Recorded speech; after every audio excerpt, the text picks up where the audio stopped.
कैसे बनाएं और उसकी पूरी पूजा विधि के बारे में बताऊंगी। साथ ही इस पूजा को करने का शुभ मुहूर्त क्या है इसकी जानकारी भी दूंगी। दोस्तों, गोवर्धन पूजा दीपावली के दूसरे दिन की जाती है। इस बार गोवर्धन की पूजा 5 नवंबर को की जाएगी। इसी दिन अन्नकूट उत्सव भी मनाया जाता है। इस दिन पूजा में 56 भोग या 108 प्रकार के भोग बनाए जाते हैं और पूरा परिवार वंश एक साथ मिलकर एक ही रसोई में अलग अलग तरीके के पकवान बनाते हैं। व्यक्ति अपनी क्षमता अनुसार भोज्य पदार्थ की व्यवस्था करता है। आइए दोस्तों, शुरू करते हैं। आप वीडियो में देख रहे हैं, सबसे पहले हम गौ माता के गोबर से एक आकृति बनाएंगे। इसमें मैं सबसे पहले सर बना रही हूँ। दोस्तों, गोवर्धन की पूजा के लिए कोई भी पुरुष आकृति बनाई जाती है।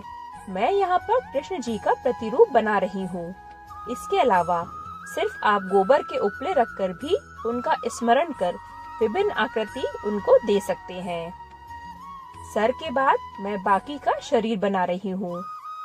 दोस्तों, ऐसी भी मान्यता है कि दीपावली के दिन हम सर वाला भाग बना लेते हैं और दूसरे दिन बाकी का भाग बनाते हैं। पहला भाग एक दिन पहले रख लिया जाता है।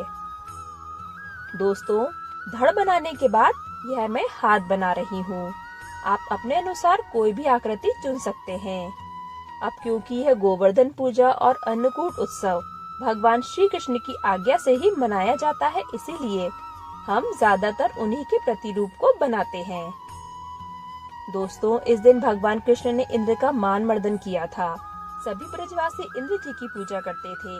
तब भगवान कृष्ण ने कहा कि हमें अन्न गोवर्धन पर्वत से मिलता है और हमारी गायें भी गोवर्धन पर्वत पर ही घास खाती हैं, तो फिर हमें गोवर्धन पर्वत की ही पूजा करनी चाहिए।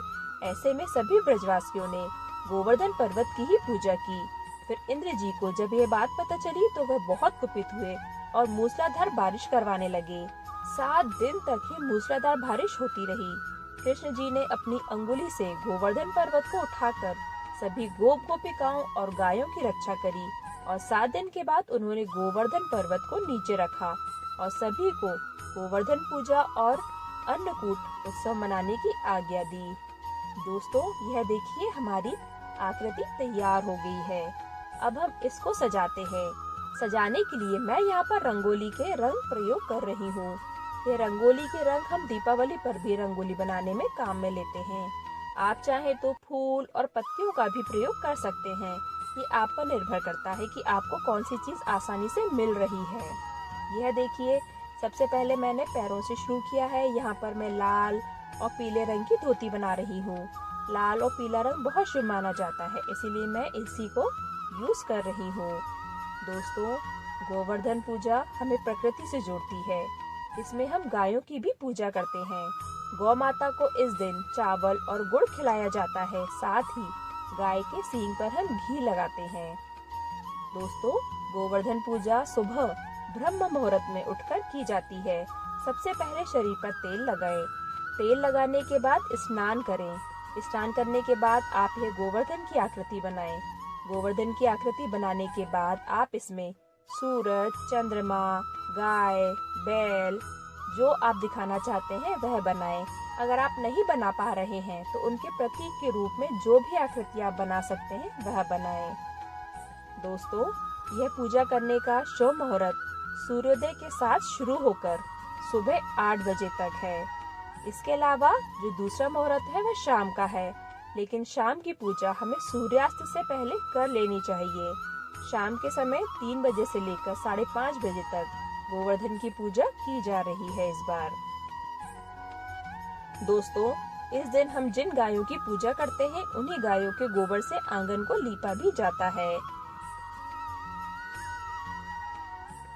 यह देखिए दोस्तों, हमारी गोवर्धन की पूजा के लिए आकृति तैयार हो गई है। इसमें मैंने प्रतीक के रूप में सूरज, चंद्रमा, गोप, गोपिकाएं, गाय, बैल यह सब मानते हुए इनको बनाया है। मैं इनको स्मरण कर इनकी पूजा करूंगी। पूजा करने से पहले जो बात हमें ध्यान रखनी है वह यह है कि इस आकृति में हम नाभि में एक छेद करेंगे और उस छेद में हमें एक कटोरी या दिया रखना है। सबसे पहले हमें तिलक रोली से पूजा करना है, फूल माला चढ़ाना है। इसके बाद हम खील, बताशे, मखाने, शहद, दही यह सब इसमें रखते हैं। जो भी हमने पकवान बनाया है वह पकवान थोड़ा थोड़ा इस कटोरी में रखा जाता है, क्योंकि यही हमें प्रसाद के रूप में इस दिन खाना होता है। विधिवत पूजा करने के बाद हमें 2 लोटे लेना है। एक लोटे में जल लिया जाता है और दूसरे लोटे में अन्न लेते हैं। अन्न के रूप में आप चावल, गेहूं या जौ ले सकते हैं। इसके बाद घर का एक सदस्य हाथ में लोटा लेकर आगे आगे चलता है और दूसरा अन्य सदस्य अन्न, जो भी आपने अन्न लिया है उसका लोटा लेकर चलता है। पहला व्यक्ति जल की धारा गिराते हुए परिक्रमा करता है और दूसरा व्यक्ति अन्न उसके ऊपर डालते हुए परिक्रमा करता है। इस प्रकार 7 परिक्रमा पूरी की जाती है। इस परिक्रमा के दौरान गीत भी गाए जाते हैं और लोग बहुत ही उत्साह से इस पर्व को मनाते हैं। इस प्रकार यह पूजा पूरी होती है। दोस्तों, यह थी पूरी जानकारी गोवर्धन पूजा के शुभ मुहूर्त के बारे में, उसकी पूजा विधि और गोवर्धन कैसे मनाते हैं इस बारे में। आपको अगर मेरा ये वीडियो पसंद आया है तो इसे लाइक करें, हमारे चैनल को सब्सक्राइब करें, साथ ही बेल आइकन बटन जरूर दबाएं, जिससे हमारे वीडियो का नोटिफिकेशन आपको सबसे पहले मिले। दोस्तों, फिर मिलते हैं अगली वीडियो में। आप सभी का बहुत बहुत धन्यवाद।